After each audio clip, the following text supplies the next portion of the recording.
Thanks for tuning in to GTO Good Old Boys. Buckle up and enjoy the show with your host, Paul Ponder.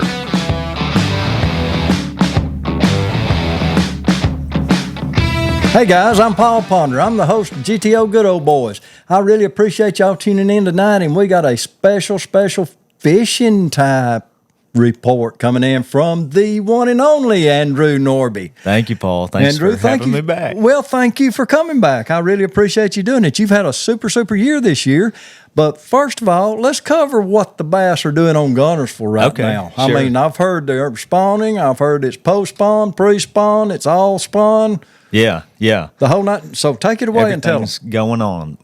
It's been a warmer year and more consistent year than in years past. A lot of times you'll have a big wave spawning in May and maybe some in June. But this year, I think the majority spawned out in April with the weather we had. You still have some spawning, but there's multiple different bites going on.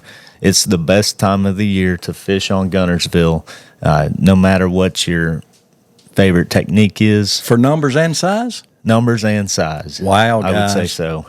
Yep. Okay, and so what would you start out on numbers? Let's go numbers. If I wanted to go out there and catch 100 fish a day, yeah, what do I tie on? Yeah, so it depends how familiar with the lake you are. If you're a comfortable deep fisherman, they've started to get out deep. And if you find the right school, you could knock them dead. Right. But more consistently, I would say up shallow, you'll have a better shot at catching 100. And that's fishing shallow grass humps, ditches leading in and out of spawning pockets, the edge of grass, and just fishing shallow. Does it really matter what type of grass, whether it be the eelgrass or hydrilla, milfoil? They relate to it all. Some of the best is when you find a mixture, and then those hard spots in between it are still hot. So do you want it splotchy?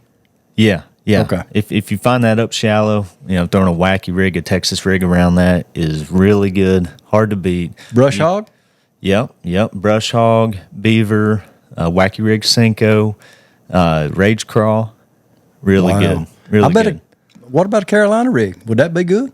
It would be, but it's hard to pull through that grass sometimes unless you're fishing more of the edge. The edge of it. Yep. And if you're fishing down the line, then it'd be good. Okay, when's the topwater bite going to start? Oh, it started. Okay. Okay. So with all those fish up shallow, you have a few spawners. There's a lot of fry garters that are still staying up shallow.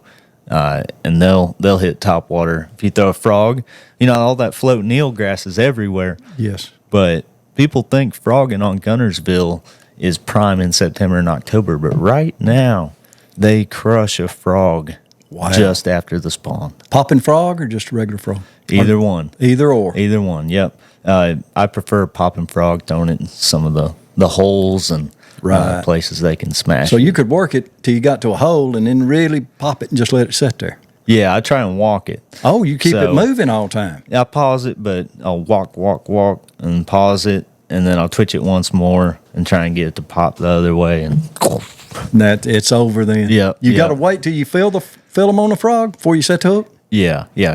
Reel down on them and give them a second or two or three. Yeah, that's hard to do, though. It is. See that blow it and pull it away from them. You got that shot right. Yeah. But you talking about exciting. That's an exciting bite right there. And then a chatterbait's catching a ton of fish. Oh. Chatterbait.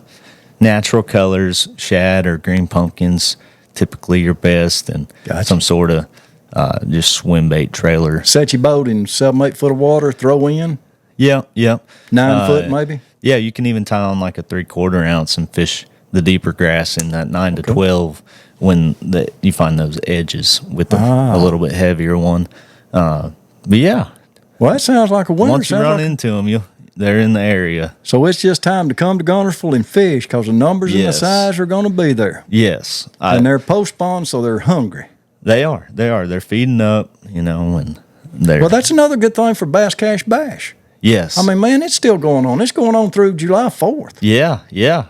There's a bunch of tagged fish out there still. They sure are. You know what's funny? On the Smith Lake Toyota, I caught a tagged fish and it wasn't Bass Cash Bass. I'd never heard of it, Right. and I wasn't signed up. So you was that guy. I lost $1,700. Oh boy, that sort of kind of I hurts. think it was called Crank for Bank. Oh, well, okay. I hadn't heard of that one. And, Wow. but Bass Cash Bass, you got to do. I'm telling you, Yeah. it's just like fishing tournament every day. isn't it? Yes, yes. It's fun. It's Yep. fun. Gives you something to shoot for, and if it ever happens, it's great. Yeah, yeah. So if you're coming down for a trip, staying a few days, catching hundreds of bass, you got a good shot at catching one. They release them all over the lake. Right, exactly. In different areas. You're so, exactly, and there's a boat and a truck out there also. Yeah, those haven't been caught Nope. yet, huh? Ooh. Nope, sure not. So that's the Yeah. big boys. Yeah, you don't want to miss that one. That's right. Well, Andrew, thank you so much for the Guntersville tips. yes, Yeah. Guntersville tips. That's what we'll I've call been it. on the fishing road a report. lot, so they are smashing them right now, and I don't get to go out there as much as normal. It's Missed a just- little part of it, didn't you? Yeah, yeah.